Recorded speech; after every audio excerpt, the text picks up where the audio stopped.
James? Luke, very good, thank you. Had a busy weekend with family. Lucky enough up to the Shard on Saturday afternoon, which is great. And then a nice dinner, yeah, all good. Watch some football and other sports, but yeah, can't complain. Yourself? I don't want to talk about football, James. Dreadful weekend. Well, given we're meant to be talking about football, where do we start? I think let's start with Arsenal. Obviously, they had a very good 4-0 win away at Leeds. Really cemented their title chances. They're into 1.25 now on Betfair. And honestly, it's been the way it has been for a little while. It's tough to see them being caught. I do want to say, I did post a couple of things on Twitter about how this Arsenal team, my brother-in-law always keeps going on about the Invincibles and how I think they should be called the Unwatchables because I would say, that, sport is an entertaining, it is entertainment business and this Arsenal team is absolutely garbage to watch. And I think, they may well win two, three, four trophies this year. They have the best squad comfortably, but they are terrible to watch.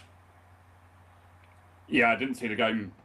I was obviously out on Saturday. I've seen the highlights of it, and you look at the stats and 2 up at half time, it's cruise control. It is a tough place to go, but once you're 2 up and you're Arsenal, you can sit back and you can just counter attack them.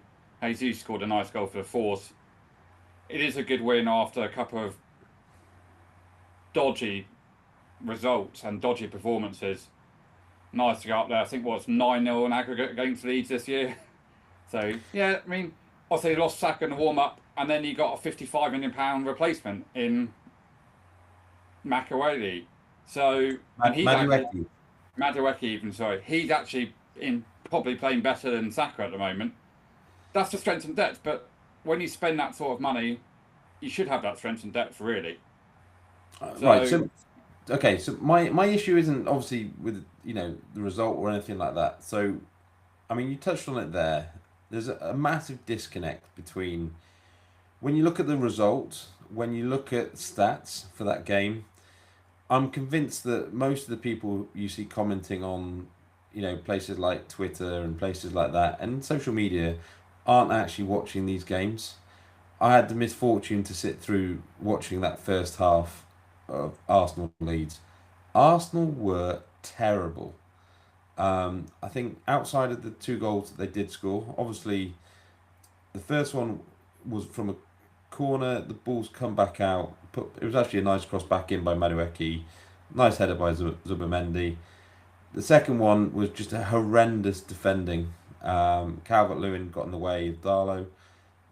You know, I don't quite know how it hasn't been deemed an own goal. Leeds, just suddenly panicked. Outside of that, I think Arsenal had a dribbling little shot from just outside the box, and that was it. That was the entirety of their first half. And you look at it, you go 2-0, brilliant. But I don't know.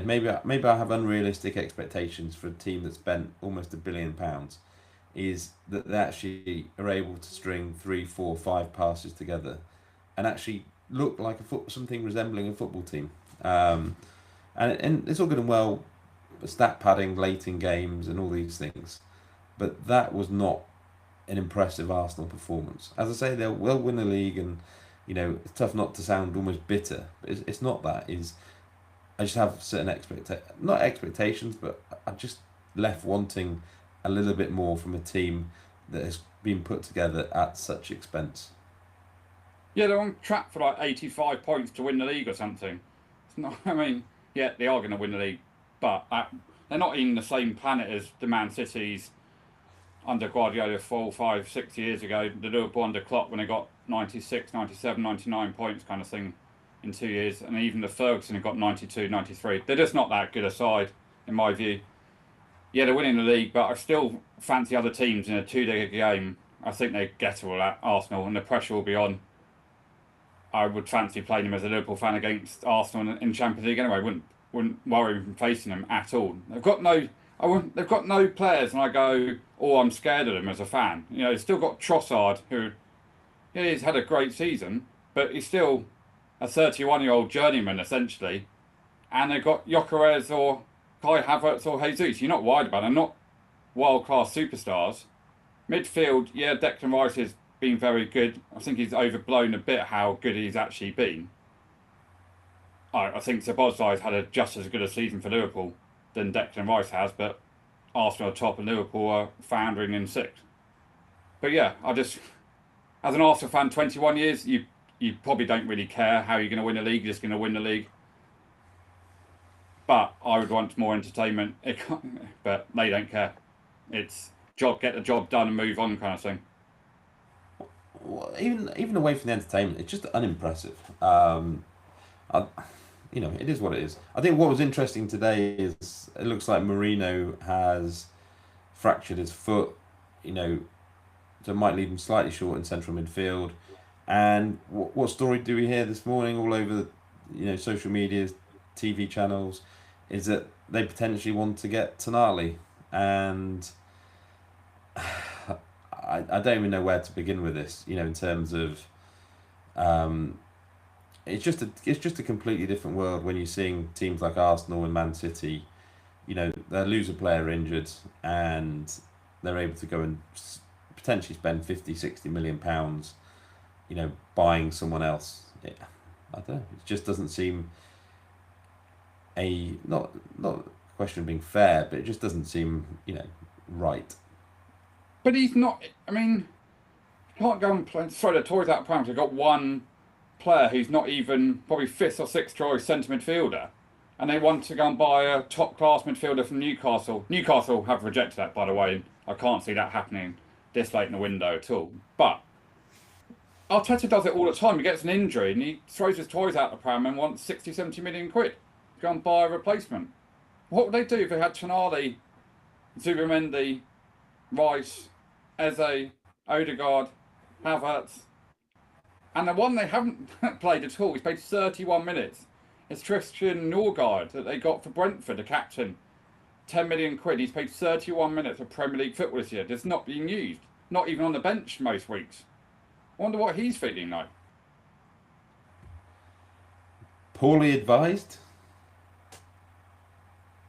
It's remarkable. Just a checkbook manager who's won nothing, Arteta. That's being all and end all. And it would be hilarious if somehow they didn't win any of the 4 trophies they're still in. It would be comical. But they won't. They'll win the league. I think they'll win multiple trophies. So let's touch on Man City. Man City drew 2-2 with Tottenham yesterday. It's not the first time we've seen this from this Manchester City team recently under Pep. I remember even against Leeds, they got away with it earlier in the season when they were 2-0 up at half time. Leeds got it back to 2-2. City scored late on, I think Foden. So definitely not the first time we've seen them. It was so weird. They were so comfortable in that first half. But when you have the defensive vulnerabilities that they do, you always feel you have a chance against them. And they just completely lost their way. Yeah. Spurs played 3 at the back, didn't they, first half? Man City had acres of space in midfield. Rodri and O'Reilly and Bernardo just had the whole of Tottenham Hotspur Stadium to do what they want when they wanted. And yeah, it was comfortable 2-0. Cherky obviously scored. Semenyo scored again. Good finish, but all the time in the world there to put that in. Bad mistake from Tottenham trying to play out the back. And then 2-0, you're just thinking, do what Arsenal did the day before and just shut the game down. Don't let Tottenham get anywhere near it. Don't let them come back in. And then Tottenham changed. They had to make a change, didn't they? The player went off injured. They went to 4 at the back. 4-4-2 almost. They went, narrowed up space in midfield. So Spurs didn't allow Man City to have any of the ball in midfield, tightened the game up.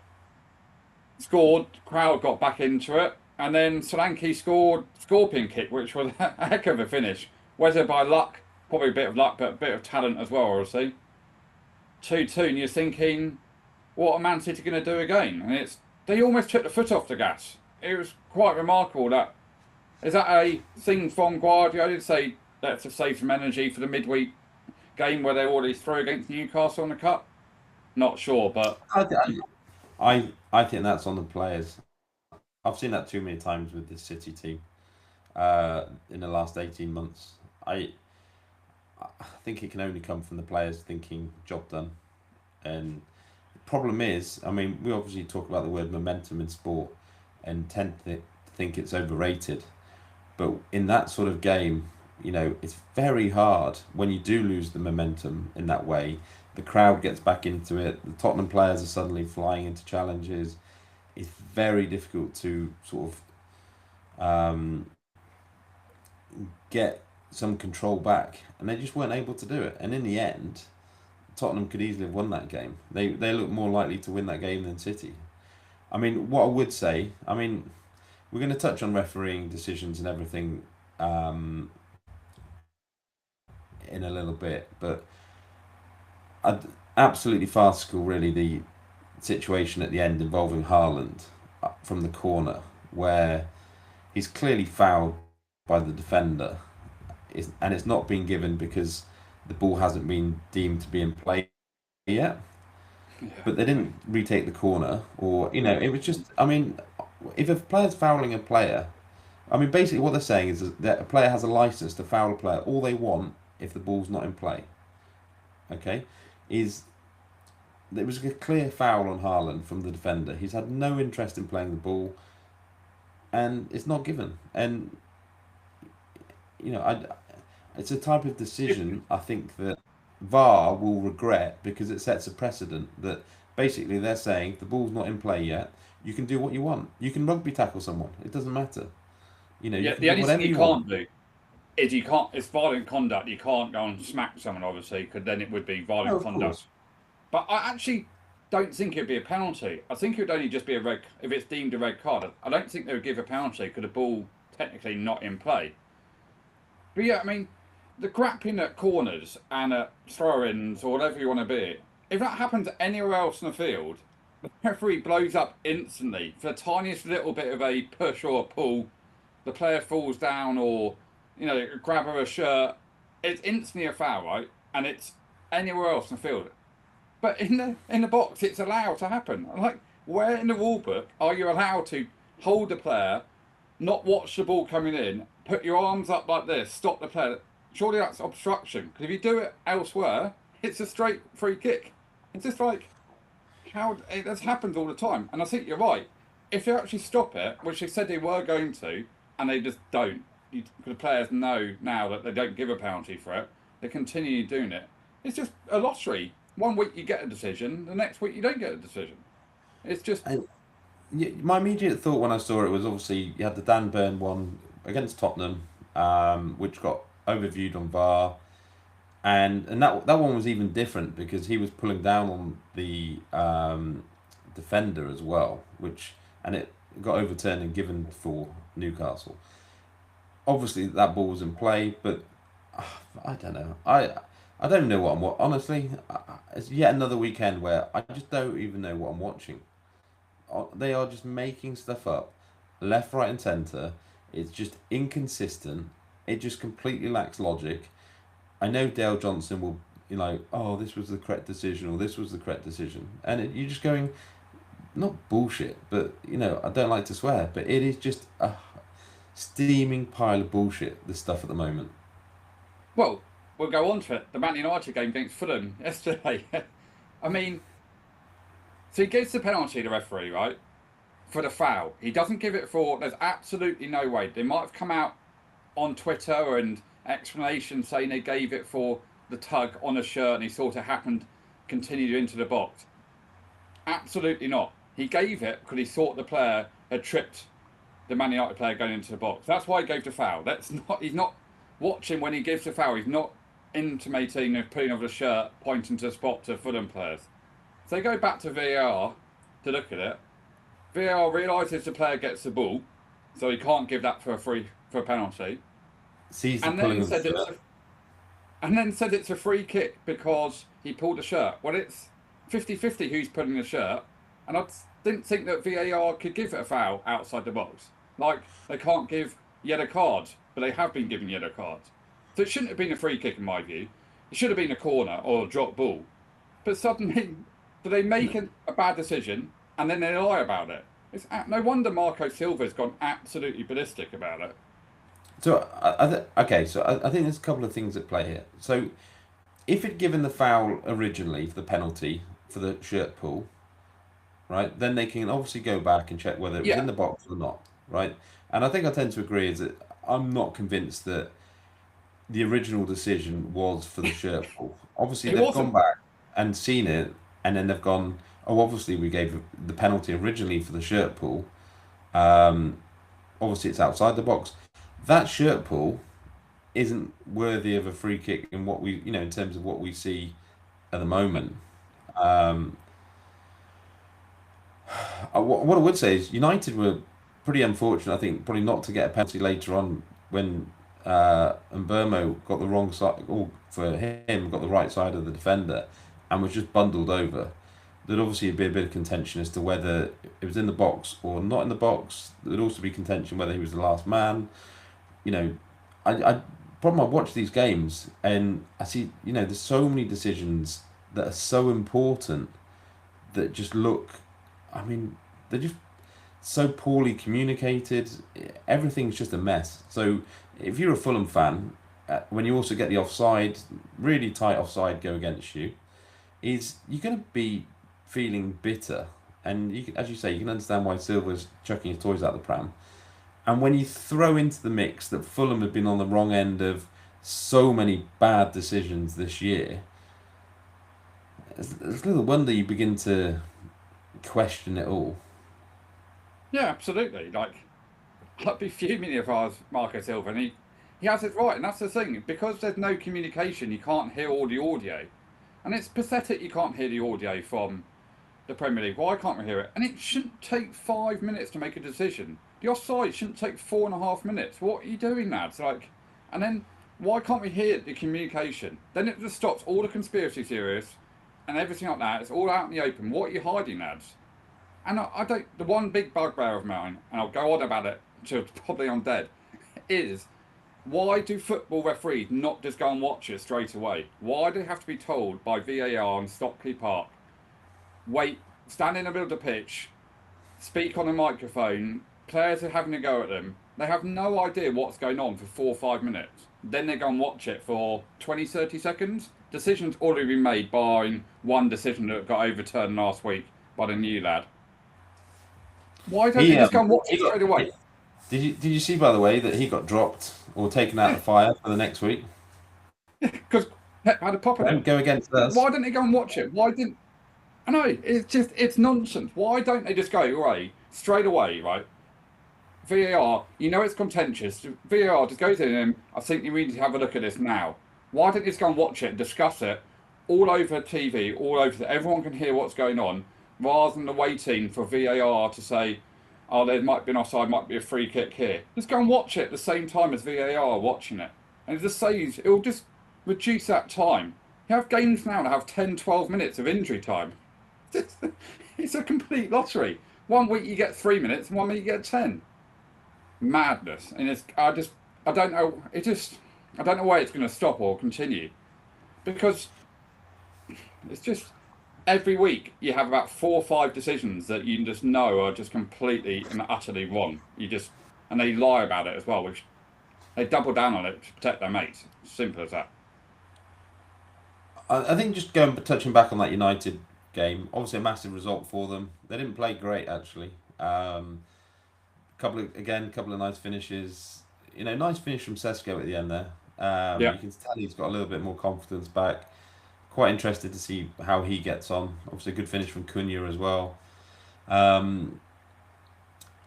It was a big test for United. I don't know. I'm just not convinced it was some incredible performance. But the 3 points is all that matters.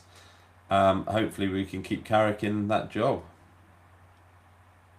They're going to have a decision to make, like we said about Solskjaer did. If he gets them 4th or 5th or even 6th, you're going to find it very hard, Ineos, not to give them a job. Very hard because, 1, you'll have the fans, and 2, you'll have the press and the storm in the media. You got to give him a job. He's done very well, etc., etc. Can we just talk about one thing about Man United? They were protesting yesterday. They wanted 5 to 6,000, the 1958 Cup or whatever it was. Glazers out, Ineos out. Where are your Newton Heath scars, lads? You're only protesting because you're not winning stuff and you're not in the Champions League. So, what are you protesting about? That you haven't spent enough money? Well, you have. You're only protesting because you're not winning stuff and not where you think you belong. So, move over, please. Let's talk Liverpool Newcastle. Isn't it? It was it was a fun game to watch, and again, I come back to this. I'll come back to this point almost every week, I think, because I guess I look at things slightly differently to a lot of people. I thought Newcastle played really well for that first 30, 35 minutes. Yep. And when they scored through Gordon, it was the least they deserved, I thought, at that point in the game. I thought Liverpool hadn't really turned up.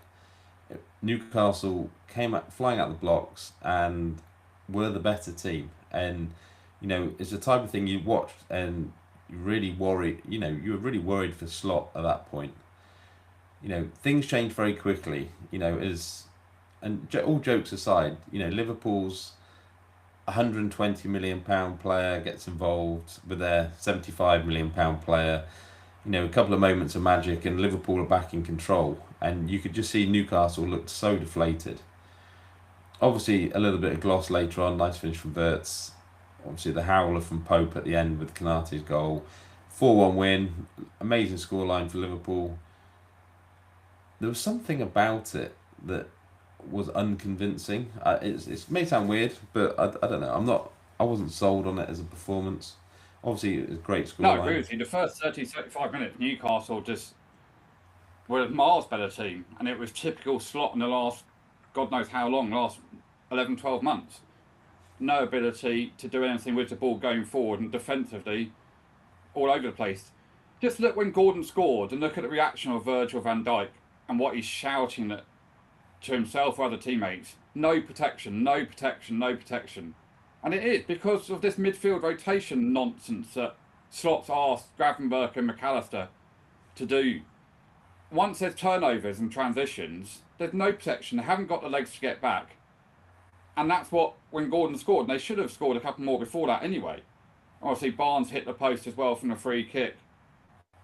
And it could have been a lot different. And if they got to half time 1-0 up, the crowd reaction at Anfield, 1-0 up Newcastle, Slot would have been in a world of trouble. But obviously, Wirtz is showing his class, and Ekatike's finish for the second goal is just fantastic. I mean, Pope is, I think, bang average. I really do think he's one of the worst keepers in the league. I've seen he gets down so slowly. He can't go down to his right anyway. Down to his left, he kind of dives backwards. I would argue a better keeper saves that from Ekatike. Nothing taken away from the finish. And then he drops it. Only thing I would say about that is, I mean, as someone who has played in goal, toe pokes are so Yeah, difficult to deal with because you can't set yourself properly for them. It completely goes out the window, and it's a surprise element to it. I mean, Pope does have issues after his shoulder surgery in terms of going down on that left side. He's just not as quick as he was. Um, the one I feel sorry for is actually Eddie Howe, because he'll get absolute pelters for that result. Again, I actually think the performance was all right. yeah. The first they didn't do anything in the second half at all. But yeah, the first 30 minutes, 35 minutes, they were good. Um, and can we please see that performance from Konate again, please? Can you please back it up? That's performance of 18 months ago. Absolutely brilliant. But penny for the sorts of Visa and Watamada, who came on when the game was over, 3-1 down kind of thing. You don't start your £120 million signings in a game like that. I'd be asking questions if I was a Newcastle fan and Newcastle players. What's the point in buying them? But did their legs go after 3 hard games in 6 days? You could argue like that. Liverpool had an easy game against Carabao on Wednesday night at home, no travelling. I Obviously think played ment- Bournemouth. I think mentally it's very tough, right? So you obviously had that Paris Saint-Germain, very tough game. Whilst it was 1-0 to Newcastle, the energy's there. I 1-1, the energy's there. That five Yeah, minute spell or however many minutes it was where you scored the two goals, you could just see they look so deflated. Um, and always say it comes, literally it was just about taking your chances. It wasn't as if yeah, you'd created loads of chances before that. And that's what I don't think people always quite appreciate is when you take your chances like that, it looks easy, it looks great. Oh, we played it, we did great. But, football is ultimately just about taking your chances. yeah. And the last point of that, Dan Burn, stop trying to act like you're Franco Baresi. You're bang average centre back. Just don't act like a hard man. It just winds me up. You're bang average. Stay in your lane. Know your levels. You wouldn't say that to his face, James. Just his attitude. It winds me up. You're a bang average centre back, mate. You shouldn't be playing. So the other bit is that Lewis Hall is a fantastic left back. He is absolutely brilliant. I know you've been banging on about it for months and years probably, but Chelsea let him go way too early. He should. He's England's future left back. Him and Nick O'Reilly are brilliant. And if they Well, get, I think you know, Hall's different. I think Hall's different level to O'Reilly, to be honest. yeah, Hall was. He's just impressive, really impressive, and he's going under the radar. And if a big club needs a left back, there's one you go and get. Well, I think if Man United or someone like that, if you've got hundreds of millions of pounds to spend on players, go and buy, go and spend 80, 90, 100 million because that's what it's going to cost you, you know, and you'd be set at left back for years. Um, Chelsea West Ham was again. I actually really enjoyed the form in terms of on Saturday where it was a shame there wasn't an early kickoff. But obviously you got the 3 o'clock games, you had the 5:30 games, the 8 o'clock games. I just enjoy having the extra games on TV in terms of just making it, actually spreading the games out a little bit. Obviously, I don't know in that first. So obviously, I sent you a message saying fair play to Rossini for actually making some changes before this game and actually rotating the squad because they do need to do it. They had been away at Napoli, and arguably he probably made too many changes because they looked so disjointed in that first half. And it's always a tricky situation whether it was West Ham were good or Chelsea were poor. I think it was probably a combination of both. I think a couple of things really stood out. One is that Hatto, I mean, Chelsea's recruitment at times has been abysmal.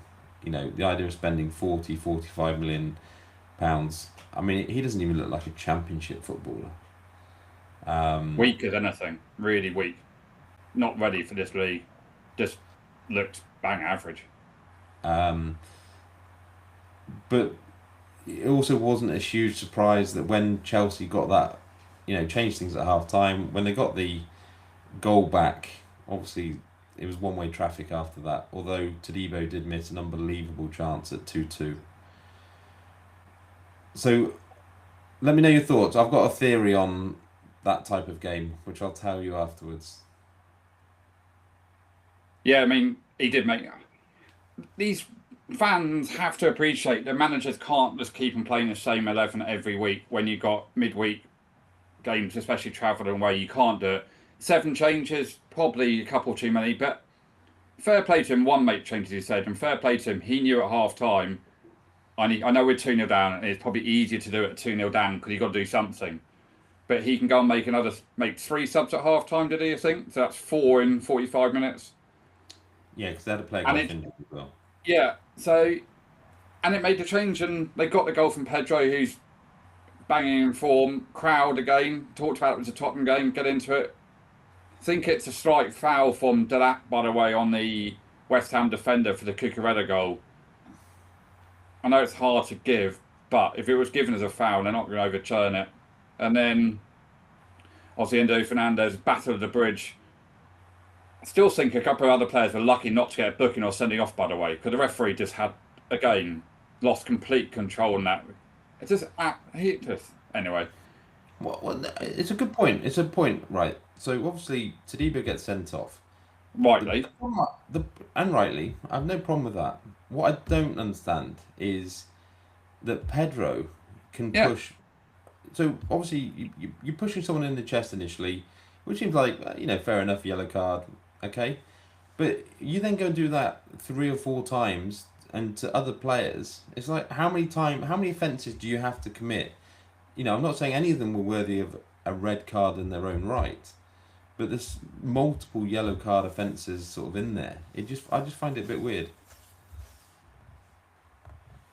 yeah, and then obviously he doesn't get red card and he can play in the in other games. It just affects other games. But yeah, fair Well, play to Chelsea. it might be big as well because Tadibo obviously gets a 3 match ban now on the back of that. Yeah, Um, and he's been, decent their for West Ham. Yeah, defender by a distance in a position of really struggling. So I've got a theory on Rosinha. So Rosinha will get loads of credit for turning things around. So, I was talking to a friend about this yesterday, and it's one of these situations where, as you say, the situation was so hopeless that he had no option but to make the changes. And we end up judging, obviously, coaches at times, but made amazing changes and changed the game and all this sort of stuff, rather than actually looking at the decisions in the first place that got them into that mess. So, obviously, I said to you, it was good to see him actually be brave enough to make changes. But I'd be much more inclined to judge Rosinha on how they started that game, in terms of how the patterns of play were, and how he viewed things, rather than potentially almost a lost cause. It's almost on the players and the crowd and everyone else who've got them back into. Obviously he's made changes, but I tend to think managers almost get too much credit in that situation where I don't think the managers. He didn't have any choice but to make. He was forced. The decisions were forced upon him. He had to make changes, and you end up, probably somewhat fortunate that you end up with such a good outcome, and you get so much credit. When the reality is that you messed up big time at the start of the game. yeah, and the players will know that, and they take it upon themselves, that level of player, to get them back into it. And they did. He wouldn't have made any tactical changes at all. He just brought on better players that he knows he can trust, and there's a big difference in their first 11 and their second 11 at the moment. Do we have to talk about Villa? Yeah, well, I mean, the biggest issue is the selection from Thursday night. It's brainless from Emery. Made a major error playing Watkins in that Thursday night Europa League game, and Onana playing in that. What are you doing? And then, Right. I put a post on Twitter about this before Thursday, so it's not just after timing, and it's it is a constant juggling act for these managers, in terms of making changes and everything else. But I said it about Villa, I said it about Forest, is it made no sense, given the injury problems Villa had, to be playing the likes of Anana, even Martinez shouldn't have played. Watkins, I realised that Abraham wasn't able to play yet, but you cannot have a situation where you go into that game yesterday and you are missing your most important fit midfielder, and it's not even close, and you're missing your number one striker, and what for? To play in a meaningless game effectively. If Villa can't win the Europa League and not have second games at home type of nonsense, then they shouldn't. They don't necessarily deserve to win that tournament anyway. It's not gonna. It's unlikely to be the decisive factor. What they will look back on at the end of the season is a game like yesterday where they should have been winning, and somehow have contrived to lose a game which they should never have lost. The footballing god said no thanks, You know, I think it's something like 45 shots on goal in the last two games against Everton and Brentford without scoring. You know, almost reminds me back to the start of the season when that sort of stuff was happening. You know, I would say fair play to Brentford. It's the second time they've done it this year. Is with 10 men, is they're just incredibly difficult to break down.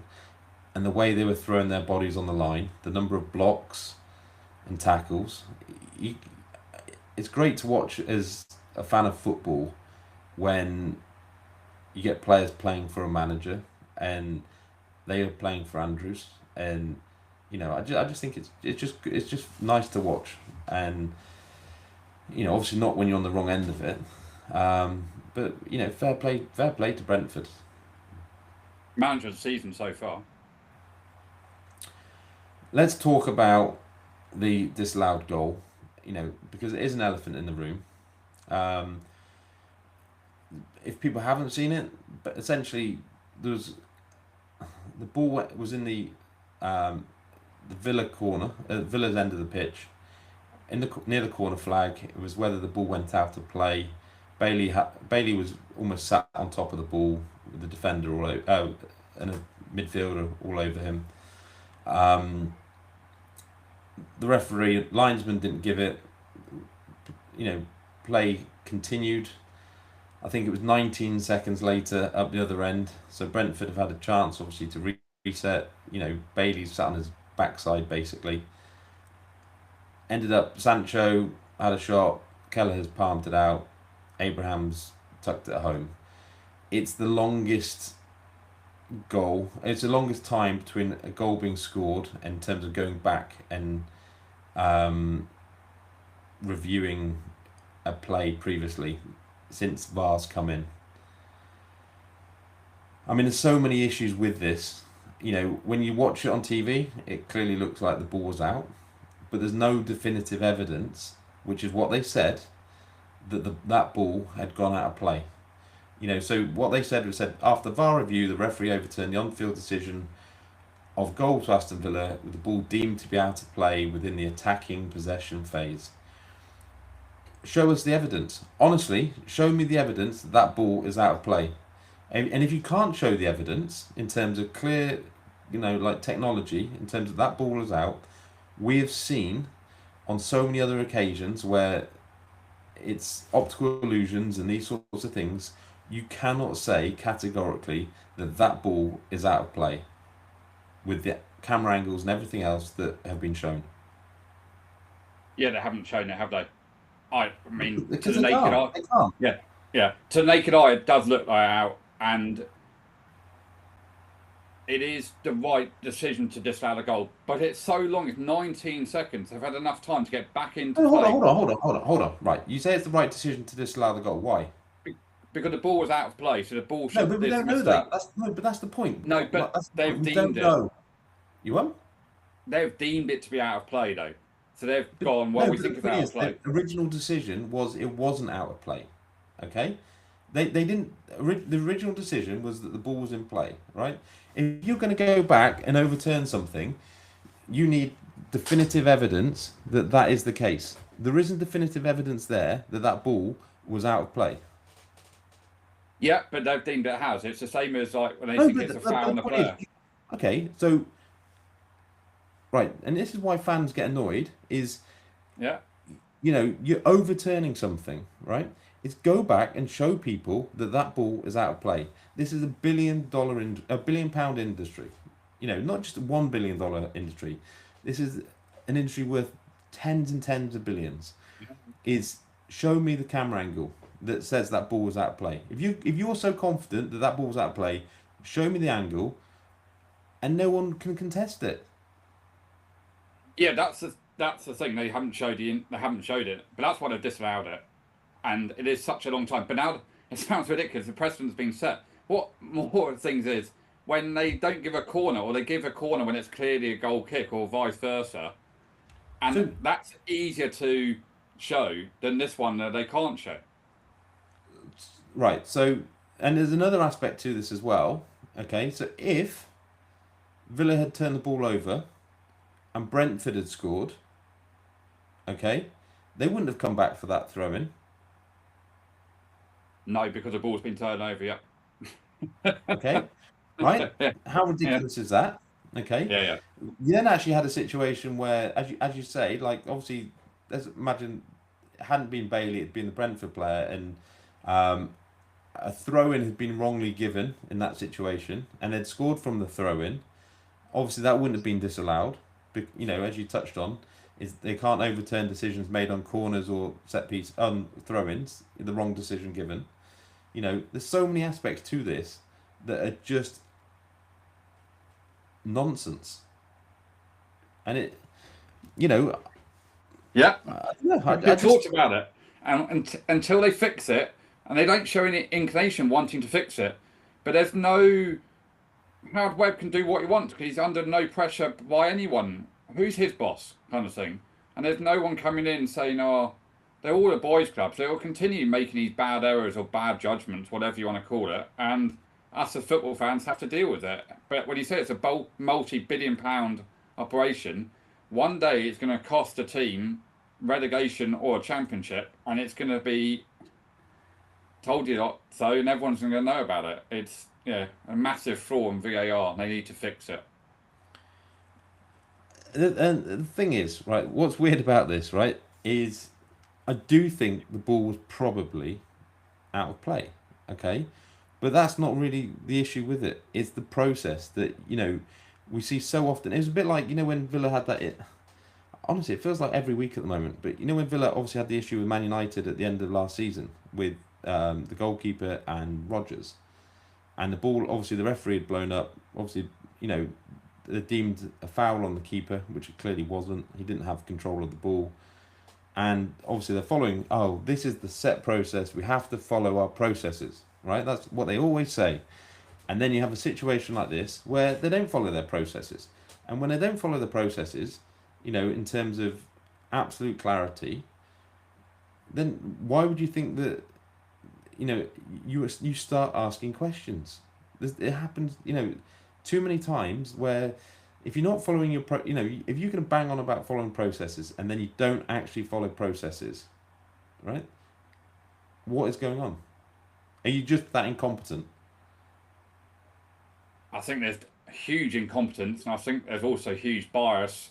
I know you tell me not to talk about it, but I think there is some sort of corruption that goes on, or bias towards certain things anyway, by certain referees. It happens. It's just the nature of people, unfortunately. I do want to touch on one thing actually. So obviously Villa were missing yesterday. Tielemans, Kamara, McGinn, Onana, Barkley was back on the bench having been injured. So in essence, Villa were starting their sixth choice midfielder in Bogard. Don't get me wrong, I think as a young kid, I think he looks decent. And they obviously signed Louise on loan. He actually had an alright game. Villa effectively starting their sixth, seventh choice midfielders yesterday. People complain about injuries. You tell me any other team that wouldn't be struggling. You look at Arsenal. You take Rice, Zubimendi, Odegaard, Marino, Norgard out of the Arsenal team. I mean, obviously they'll probably just go and buy, two £80 million midfielders, but Yeah, they would struggle, right? And you take, out of Liverpool, you take Gravenberch, you can have Szoboszlai, him. wow, McAllister. Have him. Um, who else have we got? Yeah, I know what you mean. Yeah, it's not You talked take, about at all. Yeah, the you take injuries. that Yeah, many players, and it does frustrate me in terms of the way, and I do really feel for Spurs in terms of the pressure that they're put under. I don't think Frank has done a good job in any shape or form. I don't think he's the right man for that job. But the lack of allowance being made for injuries is frightening, given how many they have. well, they've got 10. They've got another one yesterday as well. So they've got 11 injuries. 11 first teamers. It's not kids. It's first team players. They've got an injured 11. I mean, the one advantage they have is they're not focused just on one position. So they have had it before where they've been very short of centre backs. And that's where it gets really difficult. It's not, if you lose, you know, a striker, or you lose a right midfielder, whatever, you tend to have backup players. But when you lose 4 or 5 players from a certain position, and same way Liverpool are finding a little bit of right back, that's when it gets really difficult in terms of injuries. Yeah, it's just in that one position, isn't it? In terms of the matches, one big one down the bottom was obviously Forest against Palace. Obviously, the game really changed with the handball. I mean, it was a great save from Williams. Um,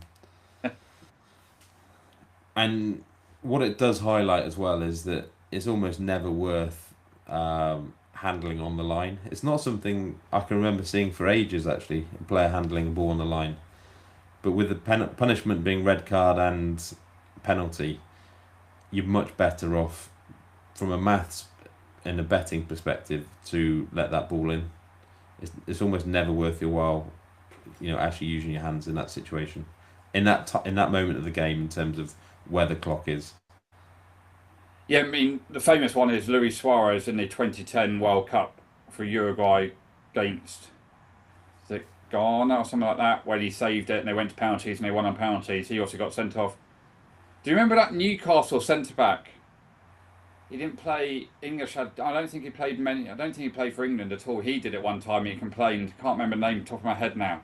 I'll find it in a minute. But can't remember he did it. But yeah, that's the first time. Yeah, just let it go in. But it's he wouldn't have. Nico Williams hadn't thought I'll do that. It's just a natural reaction to kind of stop the ball by any means. Palace didn't take advantage. Their bench yesterday, my good God. I think they had 6 players, including 2 goalkeepers and 2.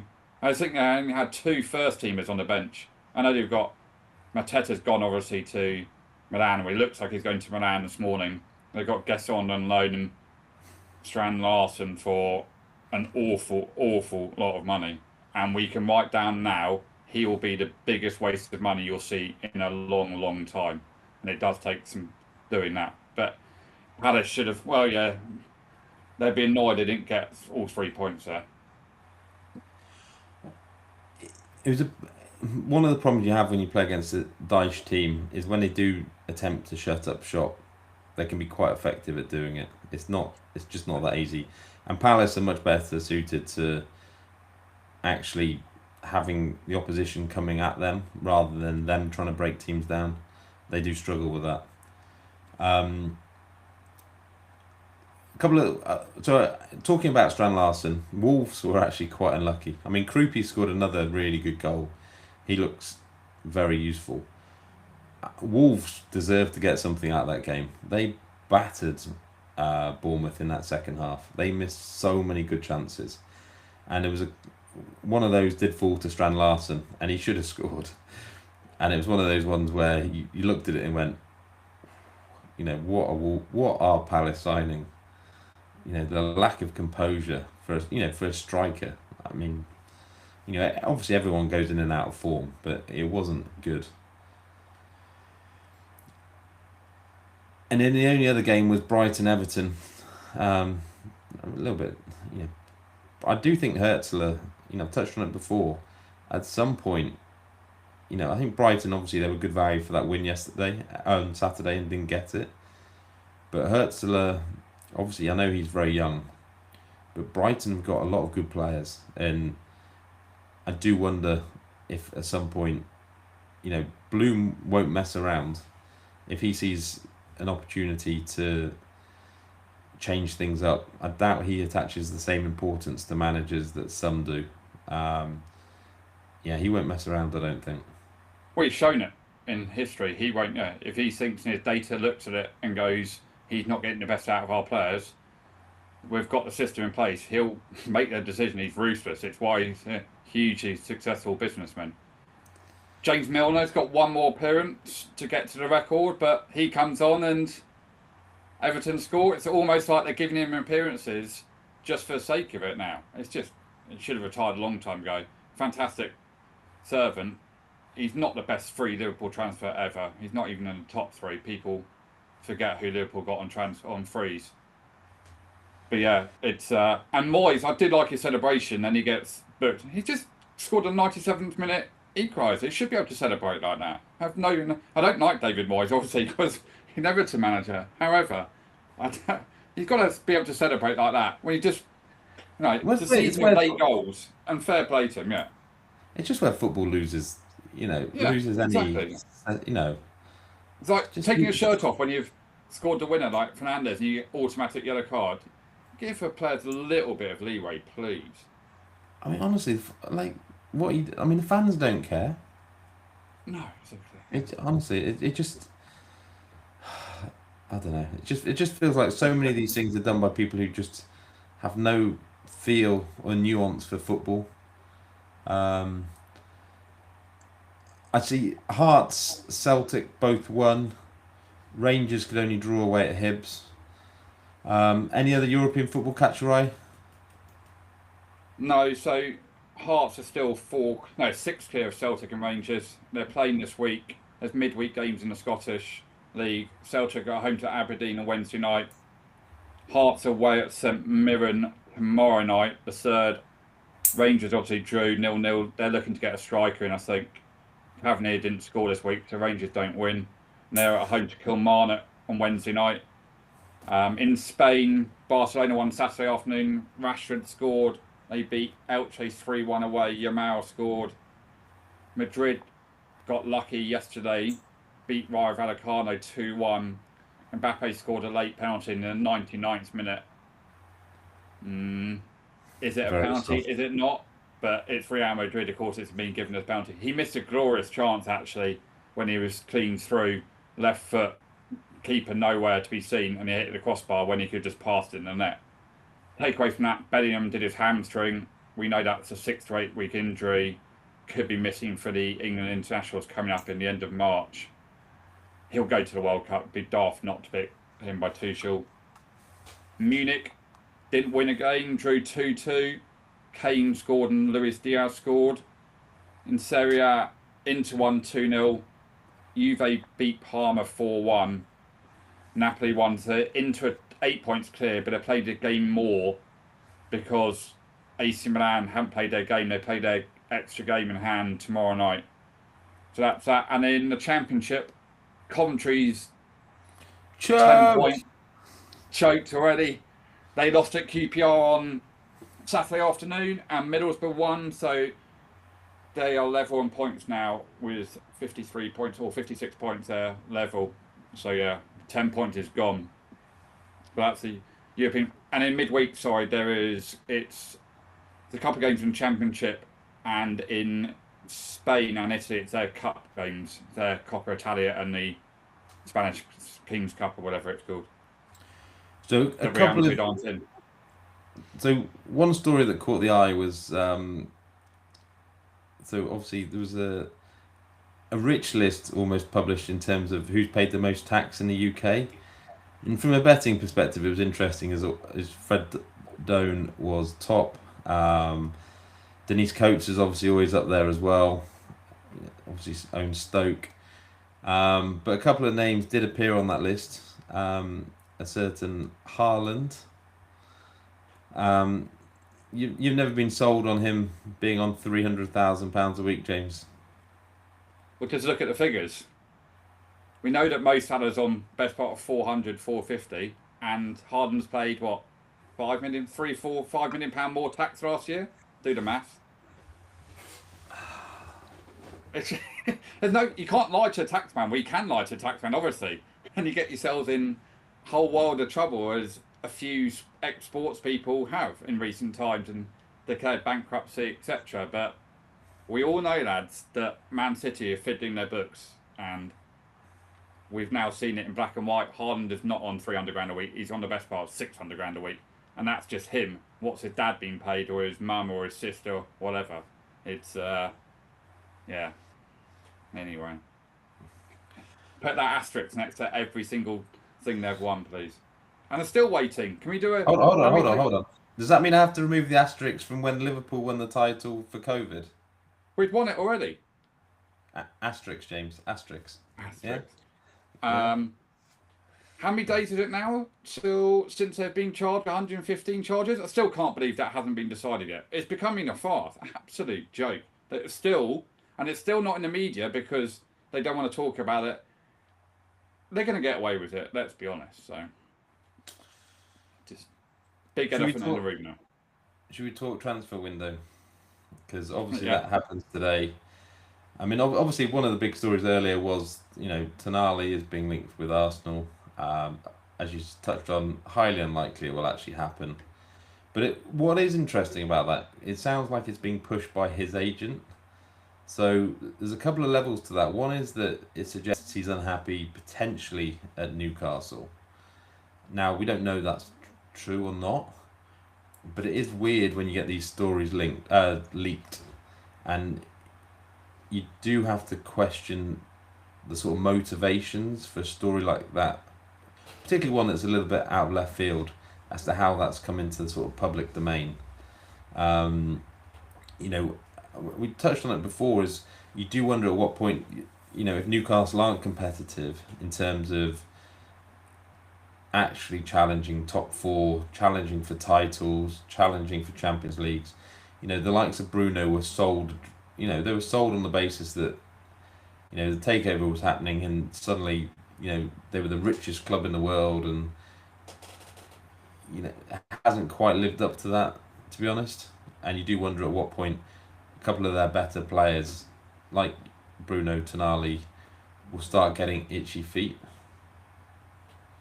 I think they both will this summer. If they're not in the top five this summer, I think people will be coming and knock on the door. You can talk your likes of your Elliot Andersons and Adam Whartons, but if you're talking £100 million for Elliot Anderson, Bruno Guimaraes is a different level of player to him. Different. There's levels and there's levels, and Bruno is a far better player than Anderson is at the moment. It's not even close to levels. And Tonali is a better player than Elliot Anderson at the moment. So, yeah, they're 2 ones there. I mean, obviously Liverpool buying this young centre back from Rennes, Jeremy Jacquet not for January, for the summer. Can And we, you can got we just everyone say can going. we just say Liverpool trying to buy the title, spending another £60 million. Yeah, we spent less than Arsenal last summer, but people don't realise it. But anyway, like you Checkbook have money. this is Paul Merson, right? He just talked about this now. So this is 11:30 on a Monday morning. I find it extraordinary is coming in the summer. They need a centre half now to get top 4 or 5. I'm majorly shocked. I don't know for the life of me why he's staying in France the next season.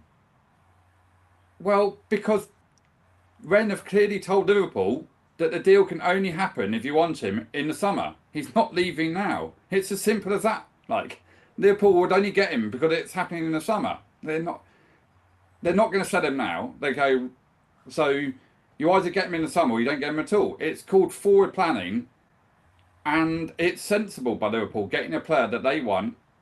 And if you look at who they profile again, he's a big lad as well, so they don't want small centre backs. That's why I was concerned in the summer why they wanted Mark Gay, who's 6 foot and his aerial duels are pretty low considering what they want. We know that Premier League centre backs have to be big, strong, and dominant in the air these days. But yeah, £60 million for a 20-year-old lad is a lot of money. Right. So a couple of thoughts on this. Right. You're paying for a player who is almost a finished product. Right. It doesn't seems an awful lot of money for someone who's played 30 games in League One or whatever it is. In terms of if we look back at the players who've come from League One, it's a bit like Bundesliga tax as well. Maybe Euro set the benchmark for young French centre backs when he went to United, but he has to be really, really good to justify that amount of money.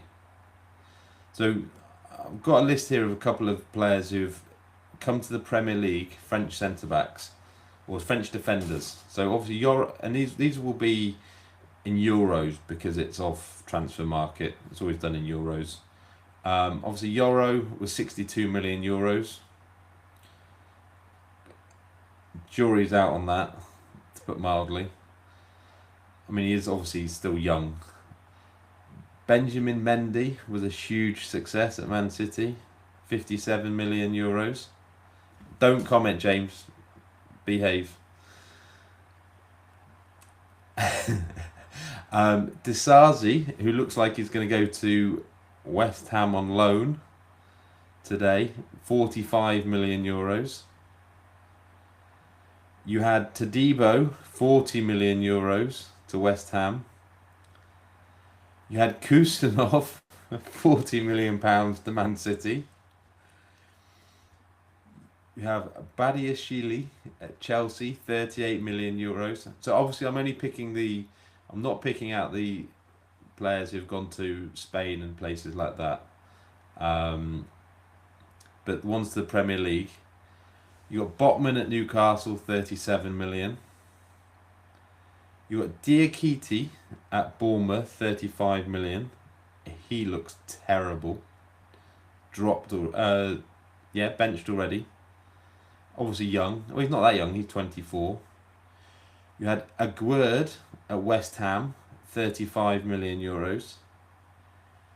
Leicester obviously had Fofana, 35 million euros. Chelsea had Louise at 35 million. I mean, are you feeling confident, James, that this was a good value for money at over 60 million euros? No, we got Canate obviously via Leipzig, and you got Saliba, you got two others more. Not seen him play, to be honest. So Saliba was 30, Gabriel was 26, Gusto was 30, Danzo 25. So obviously there's been a couple there, but it's a slightly different price point. You know, that 25 to 30 million. And if you remember, Saliba obviously spent a couple of years out on loan before he actually came back to Arsenal. And Arteta bought £50 million Ben White to replace him. Let's not forget that. And they wanted to get rid of Saliba.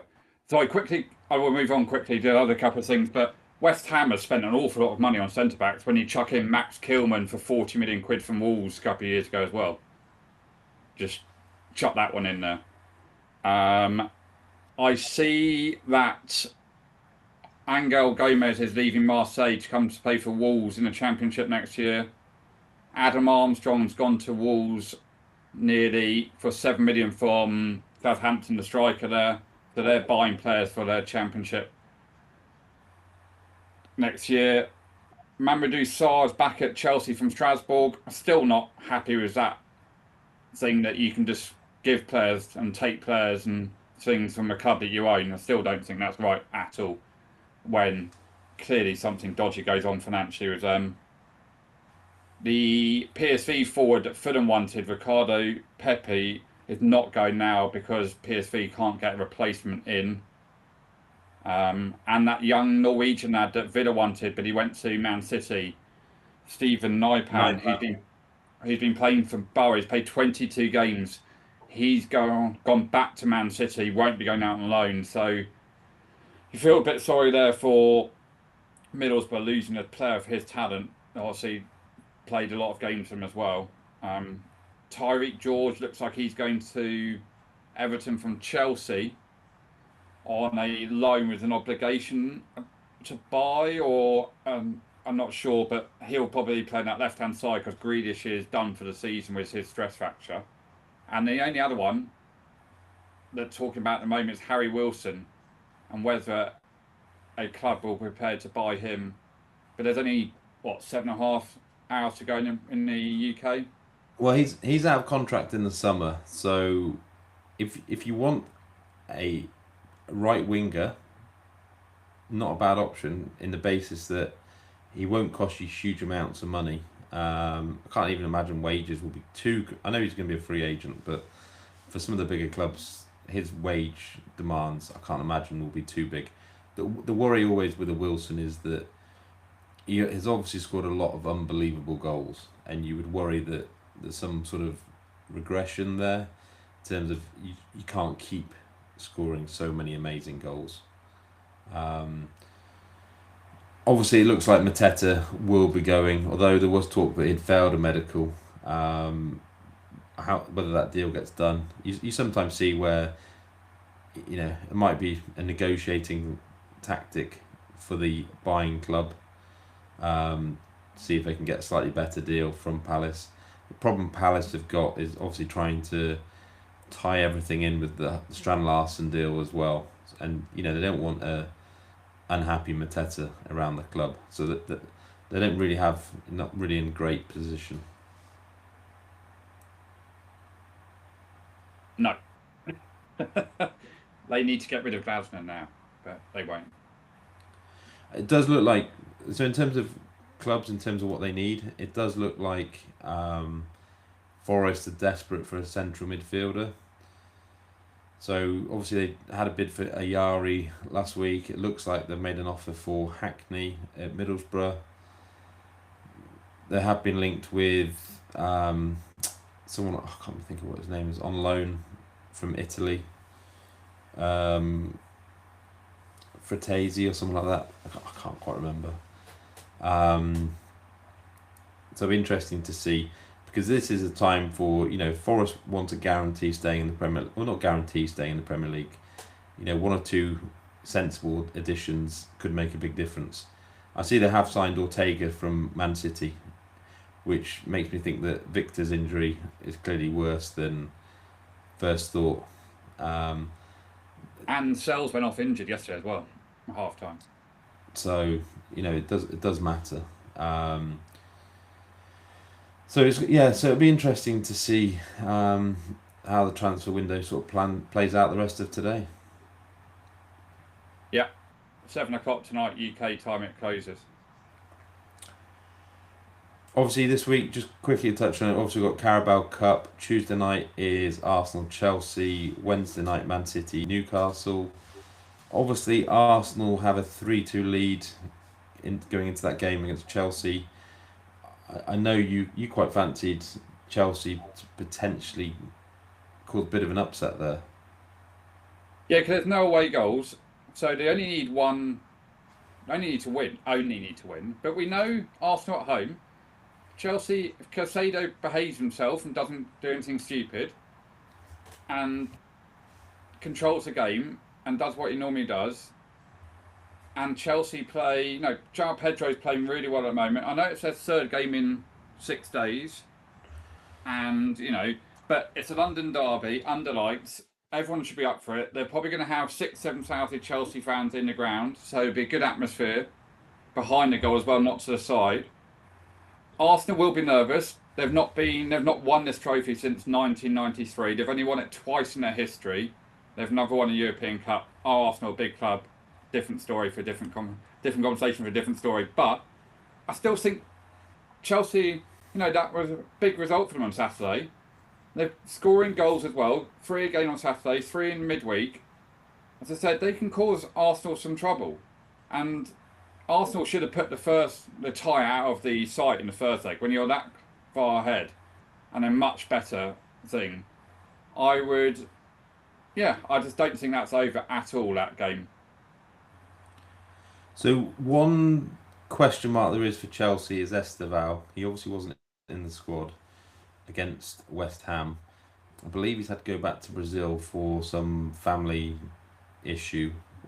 It feels unlikely whether he would be back in time for this particular game. He would be a big miss. He's clearly a very special talent. I can't imagine Arsenal getting all these little breaks. Can you?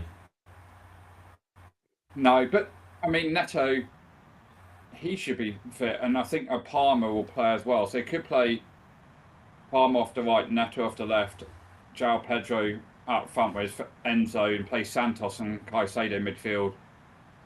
Just depends who plays centre back for Chelsea, really, doesn't it? Cucurella's going to play. I imagine Reece James. He only came on with 10 minutes to go, didn't he, on Saturday? Chelsea know how to win games. They'll be up for it. They won't think like that. And Arsenal, all the pressure's on Arsenal. That's the thing. All the pressure's on Arsenal, and Arteta trying to get to a final. Saka, will he be fit? And what do they do? So that game for me is an interesting one. I don't think that ties over in any stretch of imagination. Even if it goes 1-0 to Arsenal. Sorry, it's not. No, because there's no away goals. It's not like Chelsea have to score 3 to go through almost, kind of thing. I don't think. Yeah. Yeah, I'm not convinced that Chelsea are all that good. That's the only problem I have with that. Is their results have been very flattering. Um, so yeah, I'm not sure. I'm no huge opinions on that. Man City Newcastle's interesting again. Obviously Newcastle, brutal set of fixtures coming up. Um, City are obviously good at home, but there's something about City that just remains unconvincing.